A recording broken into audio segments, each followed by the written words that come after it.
Okay, good morning. Okay, आज का हमारा टॉपिक रहेगा year.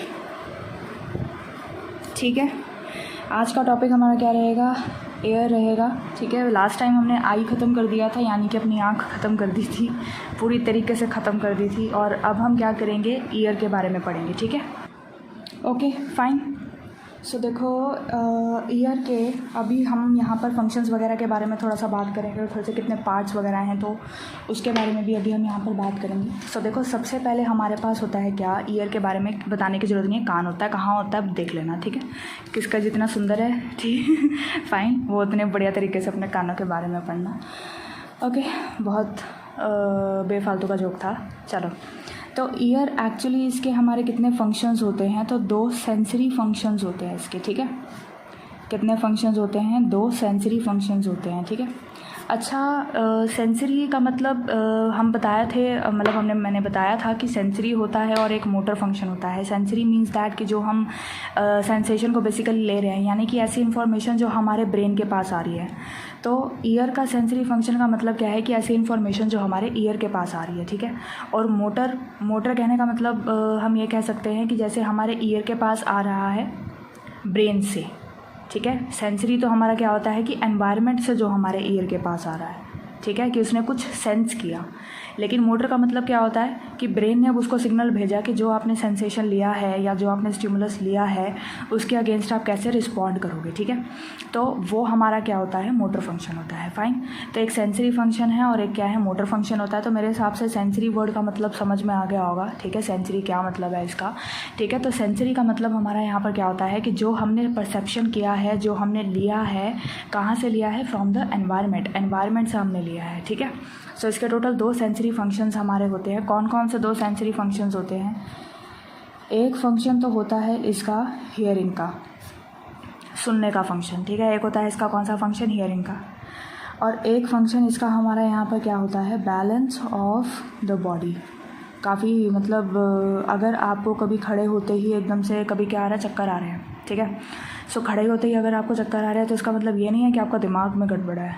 It may be possible कि आपके कान में गड़बड़ है। ठीक है, क्योंकि हमारा ईयर जो होता है इसका एक और इम्पॉर्टेंट फंक्शन भी होता है, और वो क्या है? Balance of the body. हमारे बॉडी के बैलेंस को मेंटेन करके रखना इसका इम्पॉर्टेंट फंक्शन है। ठीक है, सो 2 सेंसरी फंक्शंस हमारे, एक तो हुए क्या? हियरिंग का, और एक हुआ हमारा क्या? Balance of the body. अब बैलेंस ऑफ द बॉडी भी 2 तरीके का होता है। एक होता है हमारा डायनामिक और एक होता है हमारा क्या? स्टैटिक। ठीक है, सो एक होगा हमारा क्या? डायनामिक, और एक होगा हमारा क्या? ठीक है, सो एक होगा हमारा क्या? डायनामिक, और एक होगा हमारा क्या? स्टैटिक। ठीक है, सो ये 2 टाइप के बेसिकली हमारे क्या होते हैं? Balance of the body. चलो जी, बहुत बढ़िया। अभी हम ईयर की यहाँ पर क्या पढ़ेंगे? थोड़ी बहुत ही अनाटमी के बारे में पढ़ेंगे। ठीक है, किसके बारे में पढ़ेंगे? अनाटमी। अच्छा, अनाटमी क्या होता है? तो anatomy it is basically the study of internal structures. ठीक है, उसको अनाटमी बोलते हैं।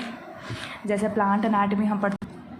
ओके फाइन, सो अनाटमी अभी हमारे पास यहाँ पर क्या होगा? सो अनाटमी का मतलब हमारा क्या होता है? So that is what the study of internal structures. ठीक है, तो इंटरनल स्ट्रक्चर्स का जो भी हम यहाँ इंटरनल स्ट्रक्चर्स का जो भी हम यहाँ पर स्टडी करते हैं, ठीक है, उसको हम क्या बोलते हैं? एनाटमी। जैसे हम प्लांट में नहीं पढ़ते हैं, प्लांट एनाटमी हो गया, प्लांट मॉर्फोलॉजी हो गया। मॉर्फोलॉजी का मतलब होता है कि हम एक्सटर्नल फीचर्स का स्टडी कर रहे हैं। एनाटमी का मतलब हमारा क्या हो जाएगा? कि हम इंटरनल स्ट्रक्चर्स का स्टडी कर रहे हैं। तो अभी हम ईयर के अंदर तक जाएंगे कि अंदर क्या क्या चीज़ें प्रेजेंट है उसमें। फाइन, सो देखो, सबसे पहला पार्ट जो हमारा इसका आता है that is the outer ear, यानी कि इसका एक पार्ट तो हमें बिल्कुल बाहर से नज़र आता है, इनफैक्ट बाहर ही होता है। ठीक है, आउटर ईयर, इसके नाम से ही पता लग रहा है कि आउटर ईयर मतलब बाहर से आपको दिखाई पड़ जाएगा। ठीक है, जो बिल्कुल बाहर होता है, ठीक है, जिसको आप फील कर सकते हो, आप टच कर सकते हो, that is termed as what? Pinna. ठीक है, इसको हम क्या बोलते हैं? इसको हम बोलते हैं पिन्ना। और पिन्ना का काम क्या होता है? पिन्ना का काम होता है टू कलेक्ट वाइब्रेशंस। ठीक है, तो इसका क्या काम होगा? टू कलेक्ट वाइब्रेशंस को कलेक्ट करना, या वाइब्रेशंस मतलब ऐसा वाइब्रेशन है कि ट्यूनिंग फॉर्क ला के खड़े कर दोगे साइड में। वाइब्रेशंस का मतलब होता है कि जो भी उसको साउंड बाहर से परसीव करनी है, ठीक है, वो साउंड है वो वाइब्रेशंस की फॉर्म में आ रही है, पार्टिकल्स वाइब्रेट हो के हमारे कान के पास लेकर के आ रहे हैं उसको इन्फॉर्मेशन। ठीक है, सो पिन्ना का काम क्या होता है? That is to collect what? Vibrations. Next उसके बाद हमारे पास यहाँ पर क्या होगा? It is termed as what? External auditory meatus. एक पार्ट तो था इसका पिन्ना और एक है हमारे पास क्या? एक्सटर्नल ऑडिटरी मीएटस, ठीक है। तो it is what external auditory meatus. External auditory meatus आपके कान में जो छेद है, ठीक है, जहाँ पे हम ईयरबड डाल के अपने कानों की सफाई करते हैं, ठीक है, या जो जिस भी बंदे की बात हमको नहीं सुननी है तो हम वहाँ पे अपनी उंगली डाल के उसकी बात सुनना ज़रा इग्नोर मारते हैं, ठीक है। सो दिस इज़ उस जगह को हम क्या बोलते हैं, it is external auditory meatus. External auditory meatus जो हमारा होता है, मीएटस का मतलब क्या होता है, कैनाल। एक तरीके से कैनाल हमारी चल रही है, ठीक है। सो कैनाल, तो एक्सटर्नल ऑडिटरी मीएटस कह लो या एक्सटर्नल ऑडिटरी कैनाल। सो कैनाल ये कहाँ तक चलती है, तो ये चलती है या कहाँ तक जाती है ये कैनाल, तो ये जाती है हमारी ईयर ड्रम तक। कहाँ तक जाती है ये हमारी ईयर ड्रम तक जाती है। ईयर ड्रम का ही दूसरा नाम भी हमारा होता है, that is what tympanic membrane, ठीक है। सो टिम्पैनिक मेम्ब्रेन हमारा यहाँ पर हो जाएगा, फाइन। सो ईयर ड्रम कह लो या फिर हम क्या कह सकते हैं, इसको टिम्पैनिक मेम्ब्रेन कह सकते हैं, फाइन। इतनी बात समझ में आई। अच्छा, टिम्पैनिक मेम्ब्रेन से रिलेटेड हमारा एक बात है, ठीक है।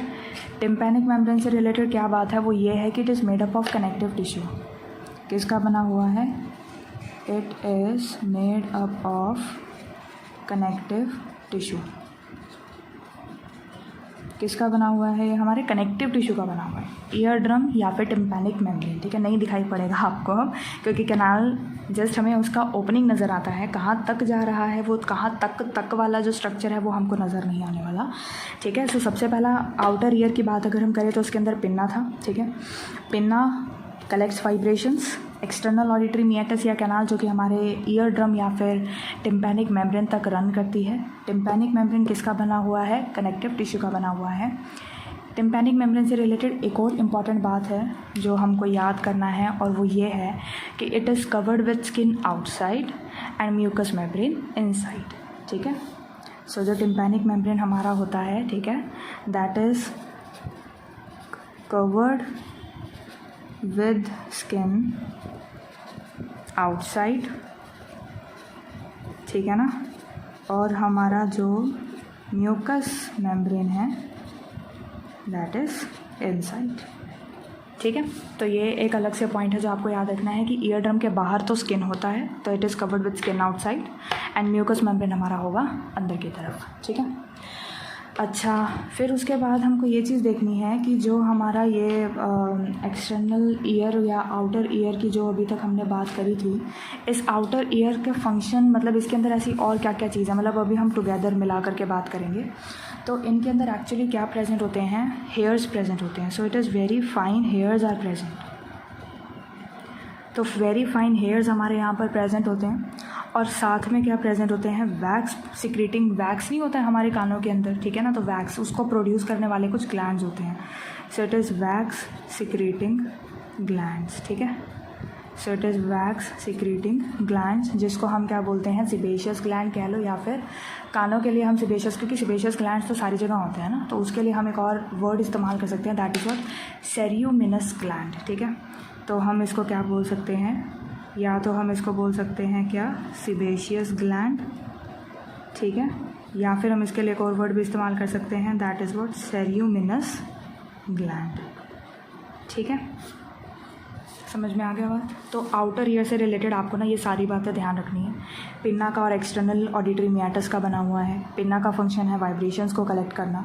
एक्सटर्नल ऑडिटरी मियाटस या जो कैनाल है वो हमारी ईयर ड्रम तक जाती है या टिम्पैनिक मेम्ब्रेन तक जाती है, and it is made up of connective tissue. Tympanic membrane is covered with skin outside and mucus membrane inside. फिर पूरे आउटर ईयर के पास हेयर्स प्रेजेंट होते हैं और वैक्स सिक्रेटिंग ग्लैंड्स प्रेजेंट होते हैं। उनको आप सेबेशियस ग्लैंड बोल सकते हैं या फिर क्या बोल सकते हैं, सेरियोमिनस ग्लैंड्स बोल सकते हैं, ठीक है। अच्छा, फिर नेक्स्ट टाइप का या जो नेक्स्ट पार्ट हमारे पास ईयर का आएगा, that is what middle ear. पहले हमने क्या पढ़ा था, पहले हमने आउटर ईयर पढ़ा, ठीक है। पहले वाला जो पार्ट था इसका वो आउटर ईयर है। सेकंड पार्ट जो हमारा यहाँ पर है that is what middle ear, ठीक है। मिडल ईयर का क्या ख़ास बात है, तो अभी हम देखते हैं कि मिडल ईयर में ऐसी क्या बात है। सो मिडल ईयर का स्पेशल फंक्शन ये है कि इसके पास ना 3 छोटी छोटी हड्डियाँ प्रेजेंट होती हैं, ठीक है। और उन छोटी छोटी हड्डियों के लिए हम एक स्पेशल वर्ड इस्तेमाल कर देते हैं, and that is known as what, ossicles, ठीक है। हम उसको क्या बोल देंगे, ऑसिकल्स बोल देंगे। एक कान में 3 है तो जाहिर सी बात है टोटल हमारे पास 6 हुई, और वी कैन से 3 पेयर्स, ठीक है। सो एक मिडल ईयर की अभी हम बात करें, एक मिडल ईयर की, तो उनके पास क्या प्रेजेंट होंगे, 3 ईयर ऑसिकल्स प्रेजेंट होंगे। क्या प्रेजेंट होगा उनके पास, 3 ईयर ऑसिकल्स उनके पास प्रेजेंट होंगे, ठीक है। उसको याद, पहले तो मैं नाम ही बताती हूँ आपको, चलो। तो सबसे पहला है हमारा क्या, इट इज़ मैलियस, फिर उसके बाद होगा इनकस, और फिर उसके बाद होगा हमारा क्या, स्टेपीस, ठीक है। So it is malleus, incus and stapes. तो यहाँ वाले चीज़ को तो याद करने का तरीका है मिस, नाम के आगे मिस नहीं लगा देते हैं तो मिस। अच्छा, इनकी शेप कैसी कैसी है, तो देखो मैलियस जो होता है that is hammer shaped, incus जो हमारा होता है दैट इज़ एनविल शेप्ड, और स्टेपीस जो हमारा होता है दैट इज़ स्टेरअप शेप्ड, ठीक है। तो इनकी शेप्स को याद करने का तरीका कैसा है, miss and has, miss has, वो कुछ भी बनाते ना, ठीक है, fine. So miss has that car, miss has that bike, fine. So miss has, ये याद करने का इसका तरीका है, ठीक है। कि ये मिस तो मतलब यहाँ पर ये ऑसिकल्स के नाम, और हैज़ मतलब इसकी क्या है, शेप्स हैं ये, ठीक है। तो मिस हैज़। अच्छा, इनका फंक्शन क्या है, किस लिए ज़रूरत पड़ी हमको, इनका ईयर ऑसिकल्स का क्या काम होता है हमारे मिडल ईयर के अंदर। So it increases the efficiency of sound waves. तो ईयर ऑसिकल्स का क्या काम होता है, increases the efficiency of sound waves. जो भी हमारी साउंड वेव्स आ रही हैं उसको एम्पलीफाई कर देगा, या फिर यूँ कहूँ कि उसकी जो एफिशिएंसी है वो उसको क्या कर देगा, इंक्रीज़ कर देगा, ठीक है। एफिशिएंसी मीन्स दैट कि जैसे कोई विस्पर करता है ना, तो विस्पर भी अगर कोई कर रहा होता है तो आपको फटाक से आवाज़ सुन जाती है। So that kind of whisper जो वो कर रहे थे वो तो बिल्कुल धीरे से बोले थे, लेकिन आपका जो ईयर ऑसिकल्स हैं उन्होंने उस विस्पर वाली साउंड को क्या कर दिया, एम्पलीफाई कर दिया, उसको थोड़ा सा बढ़ा दिया, समझ रहे हो बात को, उसकी थोड़ी सी एफिशिएंसी को बढ़ा दिया, फाइन। सो दैट कि आपको वो भी क्लियर सुनाई देगी। ये बात ध्यान रखना, एम्पलीफाई किया है, एम्पलीट्यूड बढ़ाया है, ठीक है, फ्रीक्वेंसी वही है। अगर आपने फ्रीक्वेंसी चेंज कर दी तो वो कुछ और बोलेगा, हमें कुछ और सुनाई देगा, समझ रहे हो बात को। वो फ्रीक्वेंसी चेंज नहीं हुआ है, उसने क्या चेंज किया है, एम्पलीट्यूड चेंज किया, एम्पलीफाई किया हमारी चीज़ों को। अच्छा, एक और इम्पॉर्टेंट स्ट्रक्चर हमारा यहाँ पर प्रेजेंट होता है, ठीक है, which is termed as Eustachian tube, ठीक है। यूस्टाशियन ट्यूब, यूस्टाशियन ट्यूब क्या करता है, एक ट्यूब है, पता ही लग रहा होगा, नाम से पता लग रहा होगा, यूस्टाशियन ट्यूब। यूस्टाशियन ट्यूब क्या करता है, ये हमारा कनेक्ट करता है, किस किस को कनेक्ट करता है, so it basically connects what, ठीक है। तो ये हमारा किस किस को कनेक्ट करता है, सो ये कनेक्ट करता है हमारे मिडल ईयर को, किससे कनेक्ट करता है, टू द फैरिंग्स। ये इंपॉर्टेंट बात है जो आपको याद रखनी है, ठीक है। अरे यार, ठीक है, समझ दिखाई पड़ा। सो यूस्टाशियन ट्यूब जो हमारा होता है ये किसको कनेक्ट करता है, so it connects the middle ear to pharynx, ठीक है। फैरिंग्स से कनेक्ट करता है किसको, मिडल ईयर को, और दोनों साइड पर प्रेशर को क्या करता है, इक्वलाइज करता है। So it equalises the pressure on both side, so it equalises the pressure on both side, ठीक है। ओके ओके, ये चलो फाइन। तो यूस्टाशियन ट्यूब जो हमारा यहाँ पर होता है, फाइन, क्या कनेक्ट करता है, ये मिडल ईयर को फैरिंग से कनेक्ट करता है, और दोनों साइड पर जो प्रेशर है उसको क्या करेगा, इक्वलाइज करेगा। चलो इस वीडियो को भी फिलहाल इतना ही रखते हैं। इनर ईयर थोड़ा सा बड़ा है, ठीक है, मतलब बड़ा इन द सेंस कि थोड़ा सा हटके है, ठीक है, तो उसको करने में थोड़ा टाइम लगेगा, ठीक है। तो बस इस वीडियो को फिलहाल के लिए इतना रखते हैं। Until then, as always, don't stress, just be relaxed, forget the rest, just do your best. Okay, fine, tata, goodbye, take care.